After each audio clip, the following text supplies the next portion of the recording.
Hi friends, அனைவருக்கும் கார்த்திகை தீப நல்வாழ்த்துக்கள். இன்றைக்கி டே 28. இன்றைக்கும் லீவ் விட்டுட்டாங்க.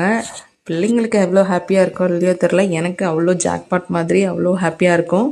ஏன்னா காலையில் ரொம்ப ஹரிபரியாக இருக்கும். இப்போ மற்ற நாளில் நம்ம நைட் முடிச்சுட்டு லேட்டாக படுத்துட்டு காலையில் எழுந்திரிச்சு எல்லா வேலையும் பண்ணுங்கிறதுக்கு. ஸோ இன்றைக்கி லீவ் விட்டது ரொம்பவே எனக்கு தான் ஹாப்பி. ஈவினிங் போல் பாத்திரம்லாம் விளக்கி வச்சுட்டு கிச்சனில் க்ளீன் பண்ணிவிட்டு விளக்கு வைக்கிறதுக்கு ரெடி பண்ணிகிட்டு இருந்தோம். ஸோ என் சின்ன பொண்ணு தான் பார்த்திங்கன்னா அழகாக ரெடி பண்ணி கொடுத்துட்ருந்தா. விளக்குக்கெலாம் மஞ்சள் வச்சு கொடுத்தது அதெல்லாம் பண்ணிகிட்டு இருந்தா. அதுக்கப்புறமா நான் எனக்கு ஒரு ஃபுல்லாக வீடு ஃபுல்லாக வைக்கணுன்னு ரொம்ப நாளாக ஆசைங்க. ஆனால் ஒவ்வொரு டைமுமே இந்த மழை டைமும் அதுக்கேற்ற மாதிரி இல்லாமல் போயிடுது. ஏன்னா கரெக்டாக ஒர்க் டேலி வரதுனால அது ஒரு ஃபுல் ஃப்ளெஜ்டான கார்த்திகை தீபம் நெக்ஸ்ட் இயராவது கொண்டாடணும்னு நினைக்கிறேன். படி ஃபுல்லாக வச்சு அந்த மாதிரி கொண்டாடணுன்ட்டு.